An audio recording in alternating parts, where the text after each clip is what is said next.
Hi. Check. Check 1 2. Check. Check 1 2 2. Hi. How's everybody doing? Well,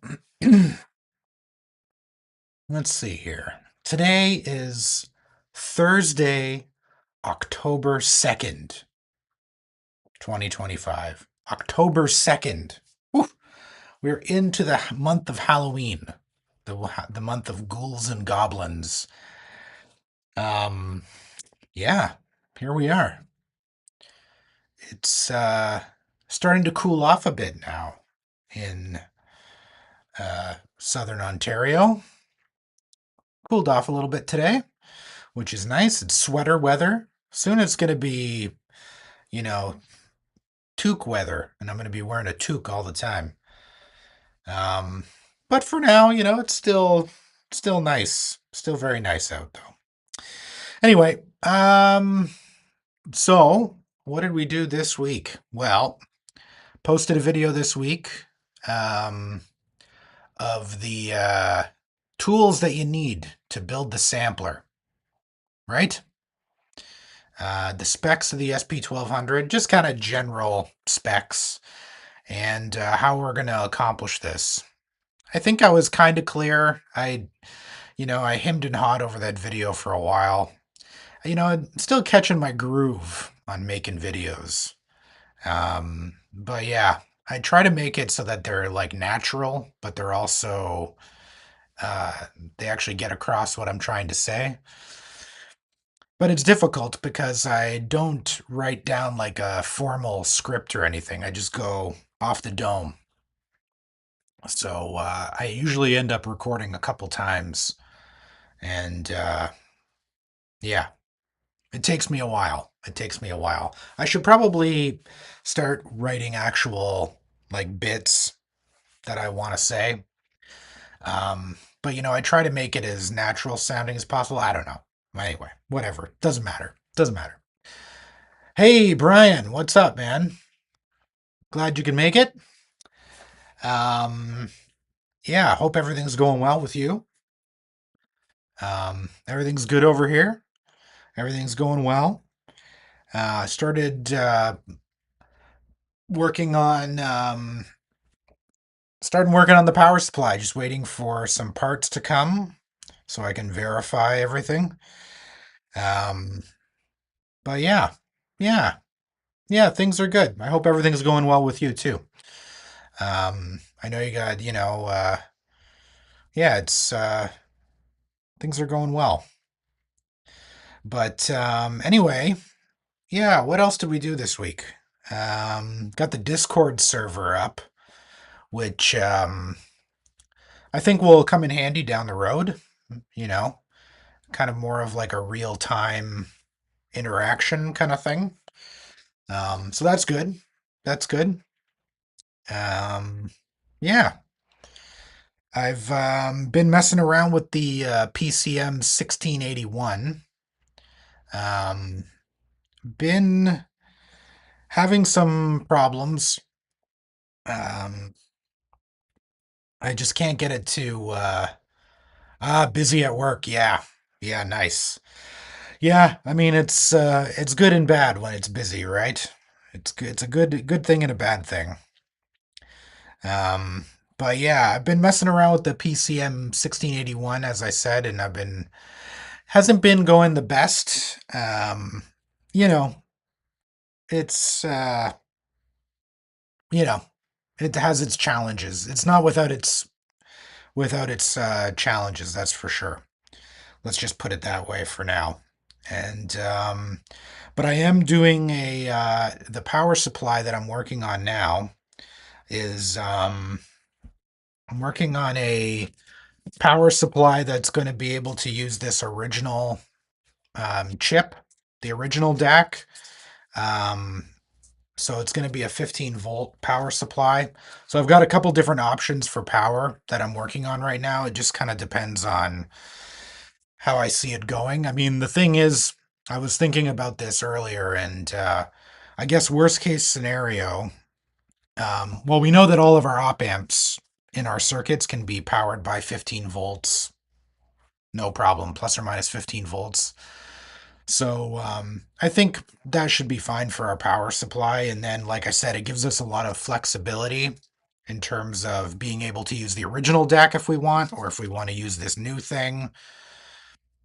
You know, it's it's I think it's just more versatile. So not that plus or minus 12 volts isn't versatile, but it's just, then we can't power this chip because the original DAC is powered by plus 15. But anyways, so, just plugging away at stuff, trying to get this thing going. I'm building a angled, like an angled filming board tomorrow so that I'm able to do more of like the overhead kind of shots um, without having to hang a camera from my ceiling. So I'm going to be working on that tomorrow. So then I can do like the all the breadboard stuff. I'll be able to have like just a tripod set up right here, and then have my breadboard, but it'll be on an angle, so it'll look like it's overhead. So I think that'll be pretty cool. You know. Yeah, yeah. So, anyways, yeah, this I don't know if you keep up with uh, the gear market or the new releases of stuff, but two big releases happened today that I thought it would be fun to take a look at. Um, because I'm not sure if there's going to be a lot of beginners and stuff in here looking for advice on what stuff to buy, what tools to buy. That's what this is kind of, that's what this whole live stream is going to be dedicated to now, right? Is sort of trying to help people who need the help, that kind of thing.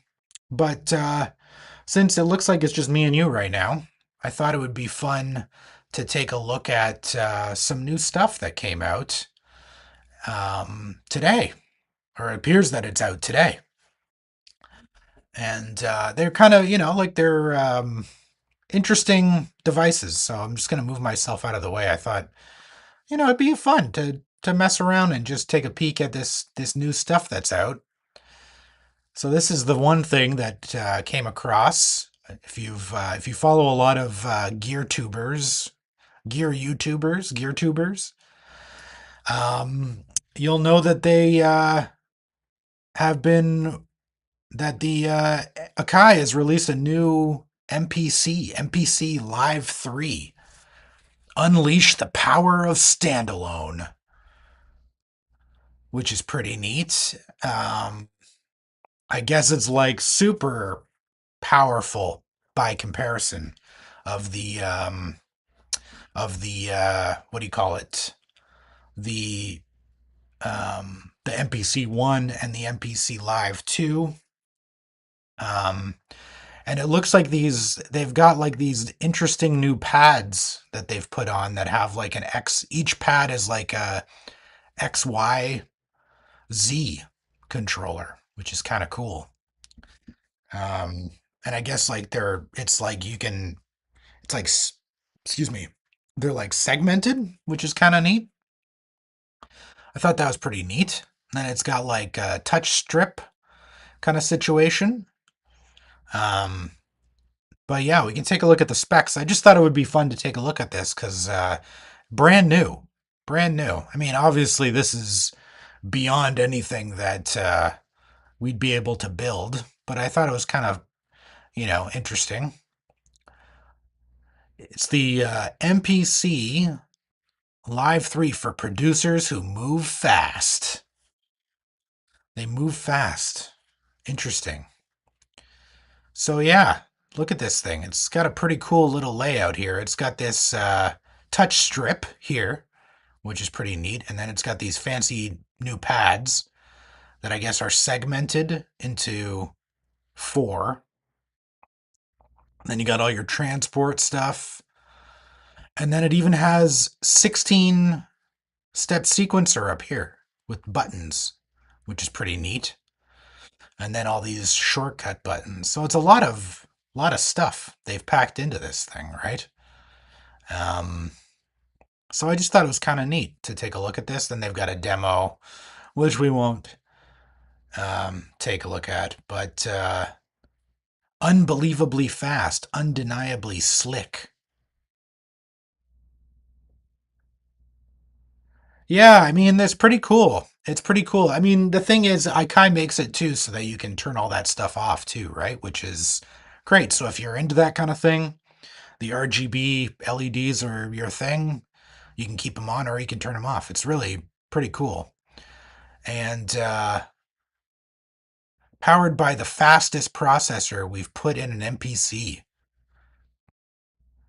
So yeah, it's pretty neat. And it has a pro stem separation, which I guess is better than the stem separation in the MPC one or the MPC Live 2, which is kind of cool. Um, yeah.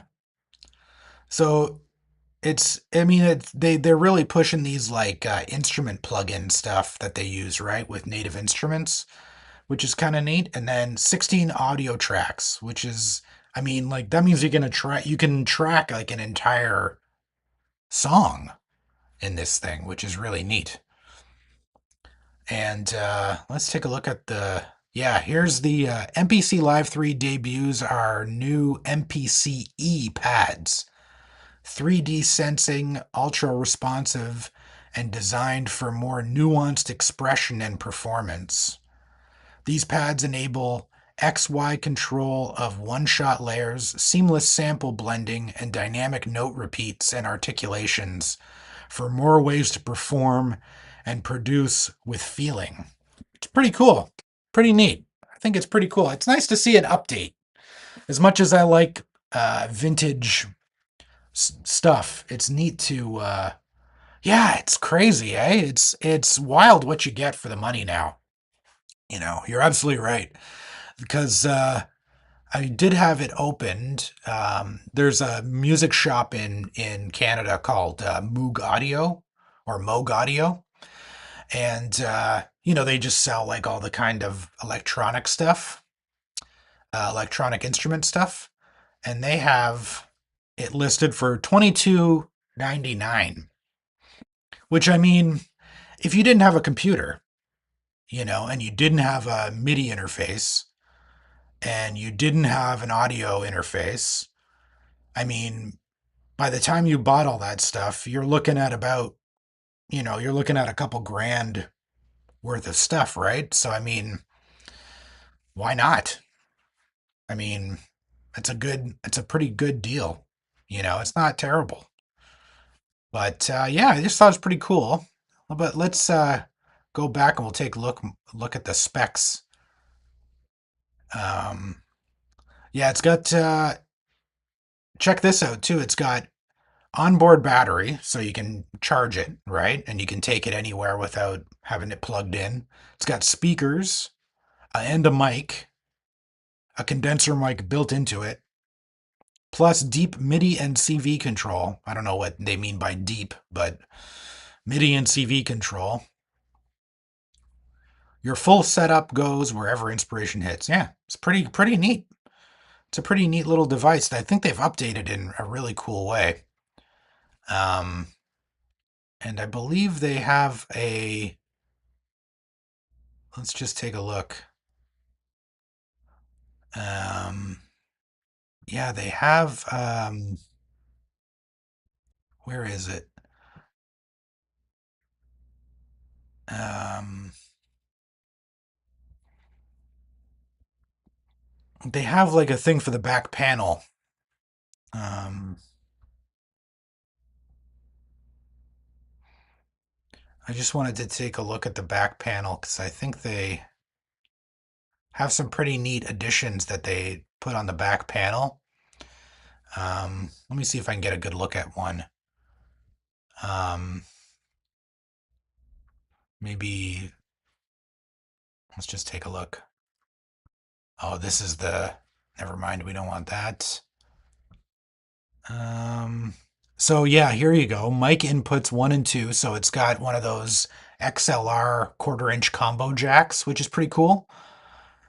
There's your frequency or signal, blah blah blah blah blah blah blah blah blah blah. Line inputs. So you got, so you can do line input on that as well, right? It's got phono inputs, which is pretty cool. So it's got an RCA with a ground connector on there, and then it's got six line outputs, which is pretty neat. So balanced line outputs. It's got a headphone output, and then all your pads and stuff. And then I think it's got obviously it's got your usual MIDI in out and in and out. It's got CV, a bunch of CV outs, CV gate outs. So I mean, like if you were looking for some, if you didn't have a computer, this is pretty solid. And then you can also get 24 channel USB audio. So if you had a 24 channel interface, I think that's what that means. Or you can output. I don't know. I don't know what it is, but it still seems like pretty solid. Um, but yeah, you can take a look at we'll take a look at this too. Check it out. So this is the original MPC Live 2. So it's got, this is the difference. The Live 3 has 8 cores. This guy has quad. Now it's got 8 gigs of RAM, and then versus 2 gigs of RAM. I do quite enjoy working without a computer. I have a BeatStep Pro and a KeyStep Pro as well. Yeah, I have a BeatStep Pro too. And yeah, I know what you mean. Like I get that. Like I've had I had the MPC one, um, and I definitely liked. There were parts of it that I definitely liked, and I like working without a computer for sure. Um, and like I said, I mean, if I didn't have a computer to kind of like do like, I don't know, master recordings and stuff like that, this would be a pretty solid option. And I like the idea of like, you're not checking your social media crap and all that stuff when you're on the machine. It's pretty distraction free. It's meant to be made, it's meant to um, make music with. So that's pretty cool. So yeah, it's got all these other features though. It's got like 16-step sequencer buttons, touch strip, microphone, internal battery, stereo monitors. Yeah, well, I mean that's the speakers, which I don't know how good they are. USB-C, 2 MIDIs, XLR. Like it's stacked. It's crazy. It's crazy how much they've rammed into this thing now. It's got some new um, time stretch algorithms, which is pretty cool. If you're into that kind of thing, I when I use Ableton, I always use the most complex um, time stretch algorithm stuff when I'm manipulating samples. So that's pretty cool. I mean, if it's even close to that, that would be great. Not that I'm going to buy this. This is way out of my price range. And yeah, so yeah, thought this is a pretty cool little machine that they've released here, and everybody's using it now. Everybody's using it. If you go on, if you, like I said, log into your YouTube, look at your feed, it's like everybody's got one of these. They really sent out a ton of these things, which is pretty cool. So yeah, I thought that was one cool thing that came out today that I thought would be neat to talk about. And then this little guy right here, the TR-1000 Rhythm Creator. Um, yeah, this thing looks pretty neat too. Um, this seems like something that Roland should have released a long time ago. Um, but from what I understand, it's like an 808 and a 909 and a sampler all built into this machine, which is pretty neat. Um, so it's got like all these individual controls, just like the original machines. And then, but it also has like a sample voice in it or something, I think. Um, So yeah, you can see here it's like yeah, yeah, proper analog drums. Yeah, apparently it's like yeah, yeah. I think you're right. It's proper analog drums, so it's quite the machine, but it's got like digital control basically, right? So built on the legacy of Roland's most iconic drum machines, the TR-1000 Rhythm Creator blends analog warmth, digital precision, and sampling freedom into a powerful genre-spanning instrument. Bridging classic workflows with modern sound design, the TR-1000 is the definitive platform for shaping what comes next. The future is back and in your hands. Okay, sure. That's great. But yeah, this thing looks pretty neat. I won't play any of the demos. I don't know what the rules are with these live streams, but you can see that there's a bunch of people who use it. Step into the groove with the legend. Oh, they got Egyptian Lover. They got doing this thing, eh? And then they've got from the foundational to experimental. The TR-1000 does it all. Conceive, create, perform with a complete range of premium drum sounds powered by analog, digital, and sampling engines with advanced tone shaping and layered track architecture. There you go. So I guess it's like pretty advanced little thing. Look at all those outputs they have. They finally did that. Because I know that on the boutique stuff, I think a lot of people had a when they reissued those sorry, the boutique 808 and the 909. People were complaining that it was just like a stereo out, right? Um, it wasn't or the only way that you could get multiple outputs was using the USB jack or something, I think, and then going into your DAW, and then you could like separate out everything.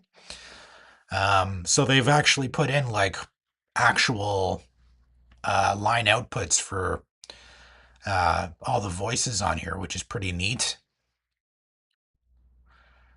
So it claims here that it features 16 of the most coveted circuits 16 of the most coveted circuits from the TR-808 and TR-909, faithfully recreated from the original designs with detailed engineering and carefully selected modern components. Oh, interesting. Okay, so they guess they've found modern equivalents for this stuff.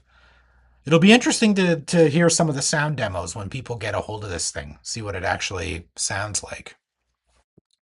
Fusing vintage soul. Yeah, same here. Same here. I'm guessing that it's probably some sort of like legit um like USB what do you call it? Not USB. Um it might be like a custom IC for that. I don't know. We'll have to dig into that though. I don't know if they'll have like a service manual out for this thing already. I doubt it since it's just come out. Um but yeah, it's pretty neat though. Pretty neat. And they got this 404 style screen on it, which is pretty nice. I like that screen. I have a 404. I think I've mentioned that before, the SP-404 Mark II. I like the screen on it. It's a cool screen. It's very very easy on the eyes. Oh, and then it's got, according to this, it says alongside the TR-1000's analog sounds are powerful digital engines driven by Roland's latest modeling technology.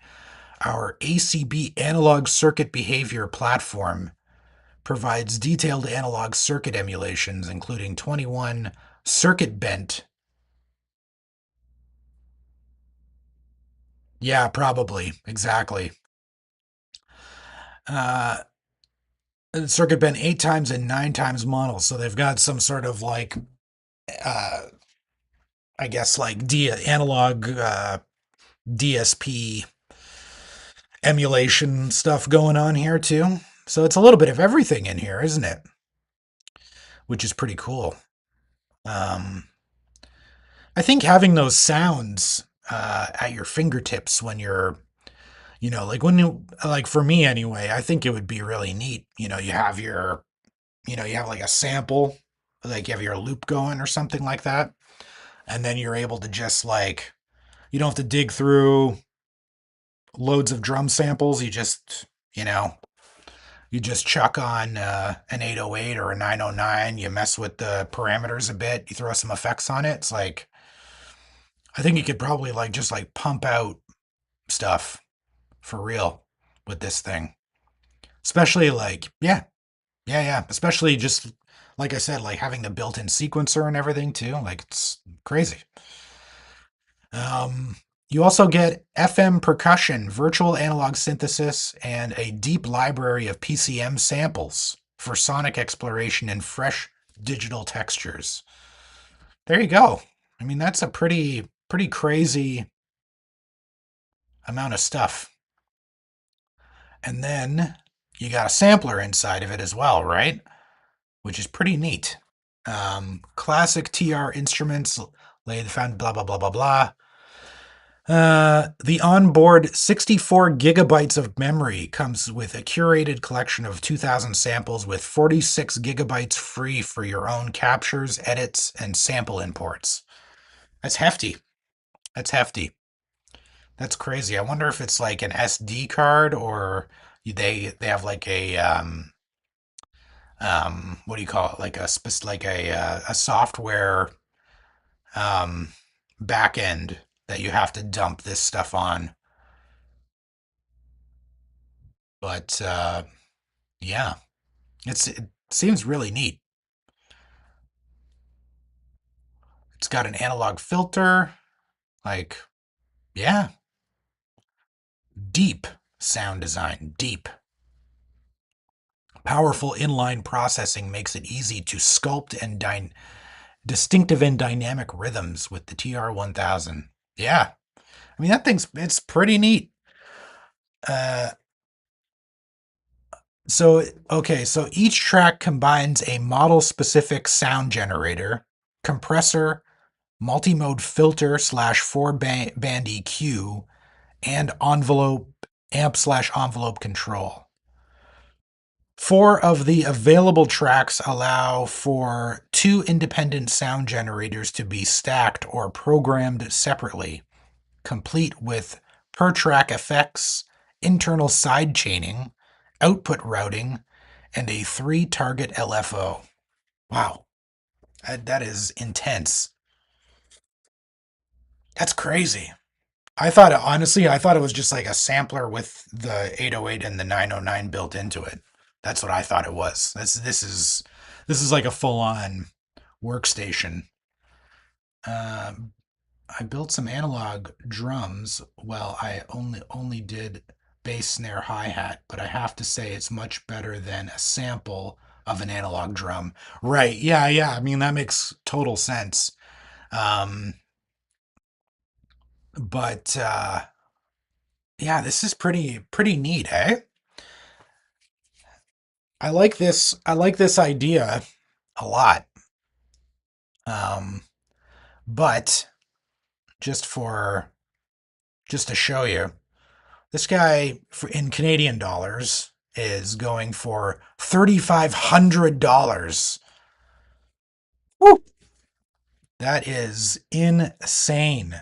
$3,500 for this thing. I mean, I don't get me wrong, you get a lot, right? You're basically getting two classic drum machines, a sampler, and then all this other crap, right? There's all this other DSP stuff, built-in sequencer, yada yada yada yada yada. Like it's crazy. That's crazy. Um, yeah, and here's this guy. He's jamming. I want to know what they're doing to how you get the sounds in there.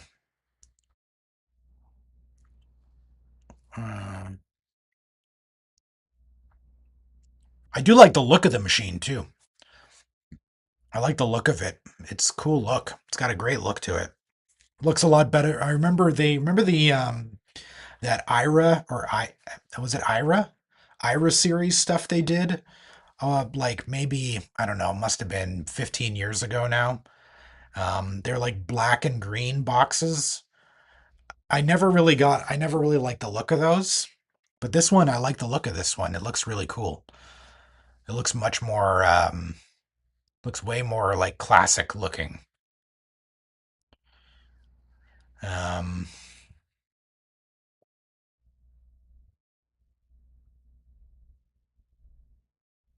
yeah, this thing's really neat. Oh, here we go. Here's the back panel. 2279. Yeah, that is spicy. Yeah. I mean, American, that must be like what, 2700 bucks American or something like that. If it's 3500 Canadian, yeah, it's probably like 27.99 American or something, maybe a little bit less than that. But yeah, everything is just crazy expensive when we import it. But look at this. You got USB-C, so you can hook it up to your computer. So I'm guessing it does spits out the tracks individually on your in your DAW, which is nice. External device, so I'm guessing you can hook up like a MIDI keyboard to it, probably class compliant MIDI keyboard. It's got MIDI out through or two MIDI outs or a out through, which is cool. It's got CV trigger stuff specific to the filter or just for the main clock, which is really neat. That's neat, man. External inputs. You got two line inputs, I guess, for sampling. I'm surprised they didn't they really should have put in a ground plug so that you could, plug in your turntable. I think they should have put in a phono, like a, yeah, phono or phono, whatever you want to call it, phonograph um, input on this thing. Then I would have been like, damn, that's pretty tempting. But again, it's way too expensive for me right now. That's for sure. I'd have to sell a car. Yeah. And then you got all these individual outputs for each channel, which is pretty neat. And then you got a mix out and an analog effects out. So I don't know what that entails, but that looks pretty neat. Pretty neat little device. Keep your entire studio or live setup unified with the TR-1000 as the centerpiece. Thanks to a wide range of connectivity options, you can effortlessly lock with Eurorack hardware, vintage gear, and DAWs. Yeah, it's got song mode. Man, it's got everything. Anything you could want. TR-1000 is made to be played with a free-flowing layout and loads of direct access controls. You have instant command over every performance detail. Yeah. So you got a tune on each one of these sounds. You can control the decay and then three other control parameters. I guess this mix thing probably, I don't know what that would be, probably bypassing some internal effects or something, I'm guessing. It's just a guess. And then the slider is probably the independent volume, right? Neat. Very neat. It's got your classic step sequencing. Um, and you can change your dynamics. Yeah. What's morph? The new morph slider brings another level expression to the TR experience. It can be assigned to a wide combination of parameters, enabling wild macro control, smooth transitions, and radical transformations with simple movements. Unique morph settings are available in each pattern to light up the performances with color and energy. Hmm. Hmm. That's kind of neat. I don't really know what that is, but it seems neat. Seems like some sort of like, I don't know, like you can mess with parameters and stuff with just like assigning it to that fader. Okay. Yeah, sounds useful. Sounds like it could be fun.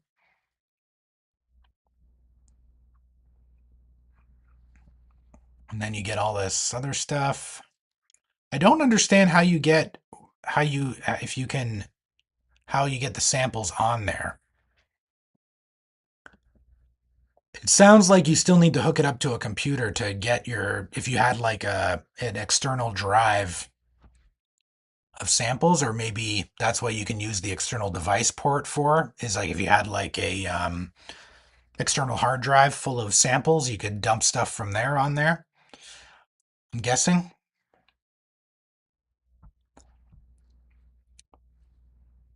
Um, so Pro I/O, the TR-1000 features a main stereo output, an analog effects output, and 10 jacks that function as individual audio outputs or analog triggers for external gear.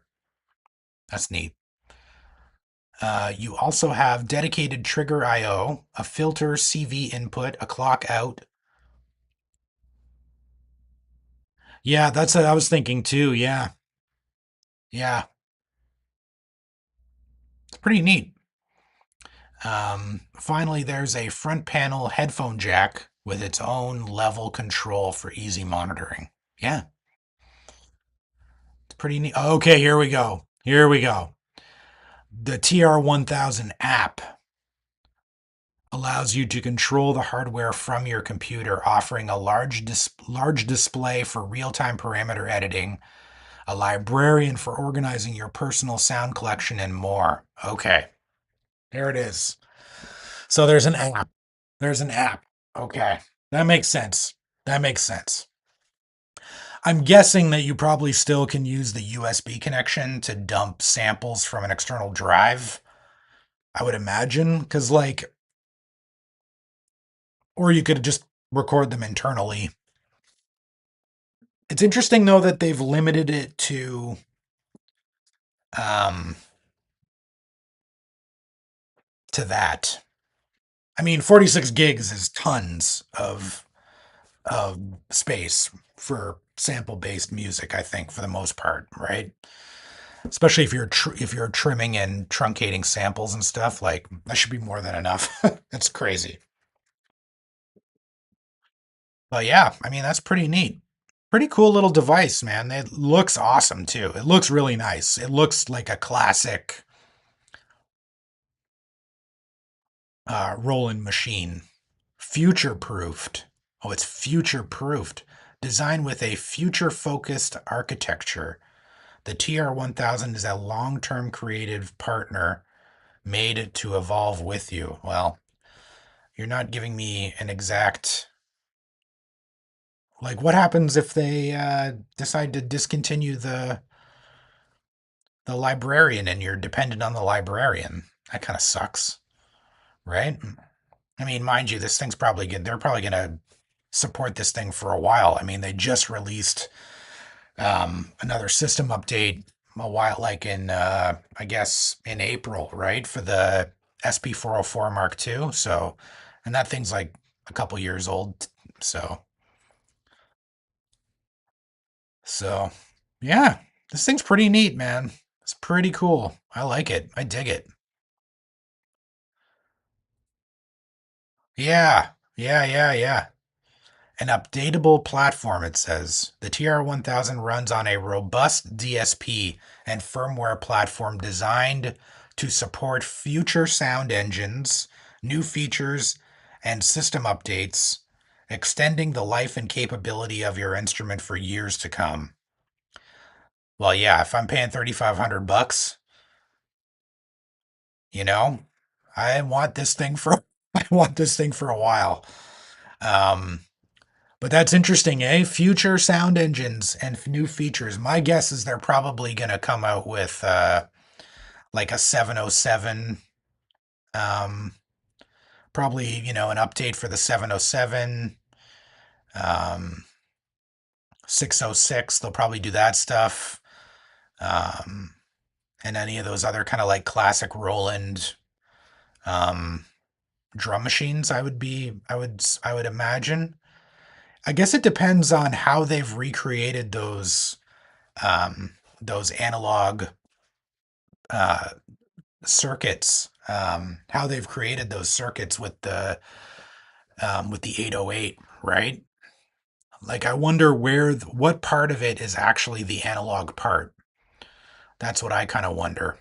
Because maybe like the sound generation is done digitally, but they've kind of chucked it through kind of like an analog signal path, and then they're able to um, basically give you whatever sound you want, right? Like any other kind of Roland drum machine.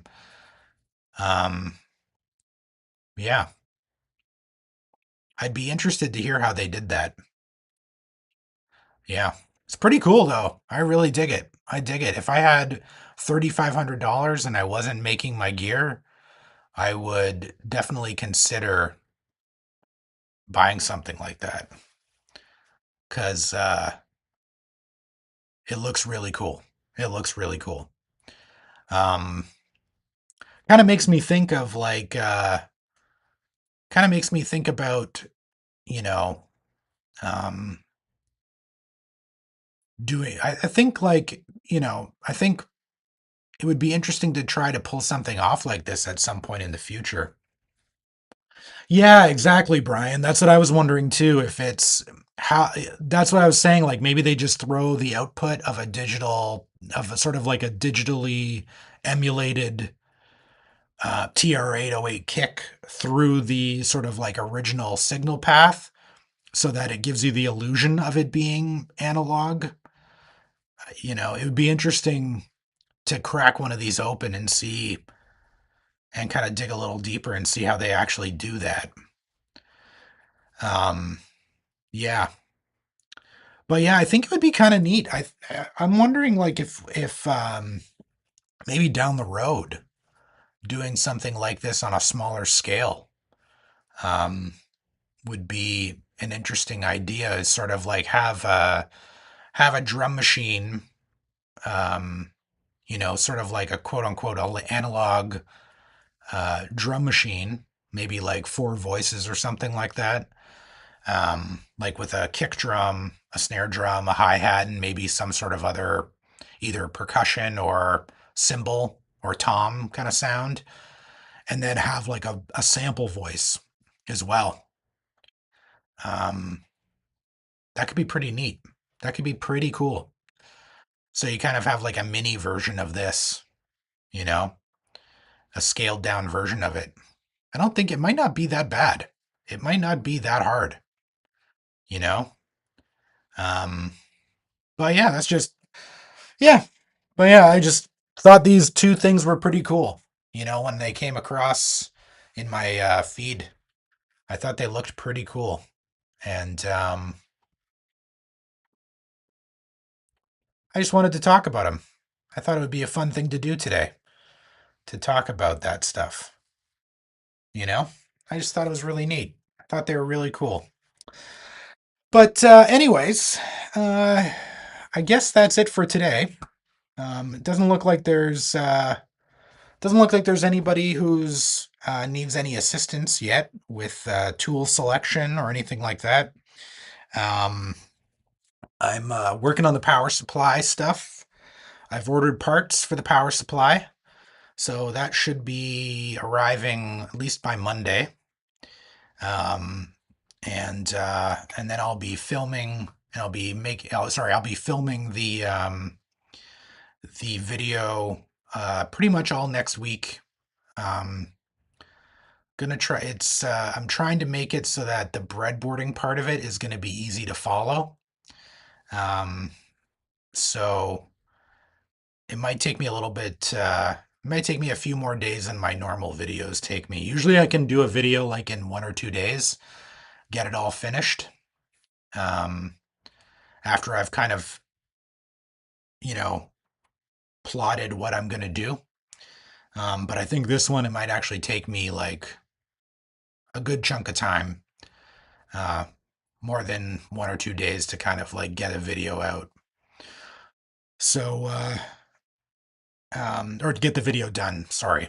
And then, yeah, so we'll do what else is coming up? Sorry. What else is coming up? I'm gonna try to do like a music making live stream of some description maybe this weekend, maybe on Saturday night. Still haven't got around to doing any more work with the guitar stuff. So, um, yeah, yeah. I'm gonna try and do another music making live stream this weekend. So if you're bored on Saturday, I think I'll do it on Saturday, maybe Sunday. I don't know.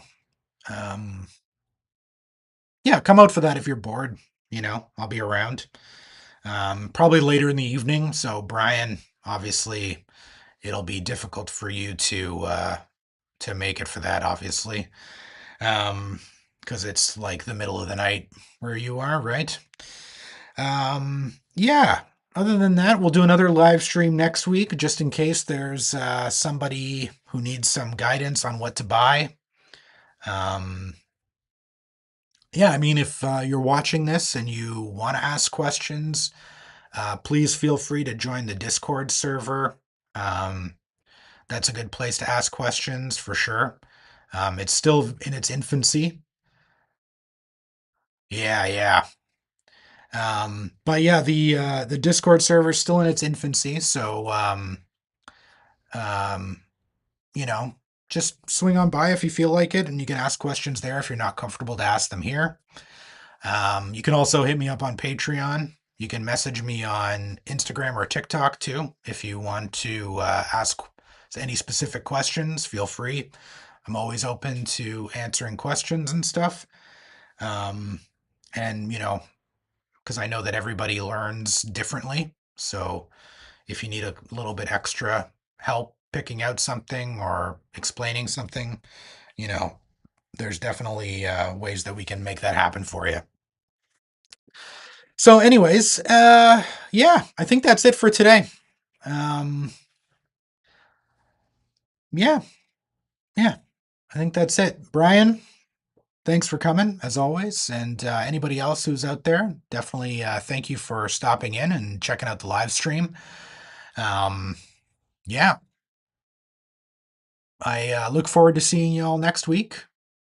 Look forward to seeing you this weekend. And I'll keep you guys in the loop. I'll try to update the Patreon more. And oh, awesome. Yeah, that would be great, Brian. That's a great idea. That would be awesome. Yeah. I should do that as well. Oh, I wanted to mention actually before I take off is that the person, I forget his name. Um, just give me 1 sec. Let me just look up his name here. But the guy who suggested that I make the um, the Discord server. Now I might butcher this name, so please, I apologize, but I believe his name is uh, Mel Melkezjokolade. I'm sorry, that was terrible. That's the best I can do. I don't know. Anyways, that's his name on Discord. I just want to send a message. Just tell him that thank you for pushing us to get the Discord server. I think it will um, be very useful in the future.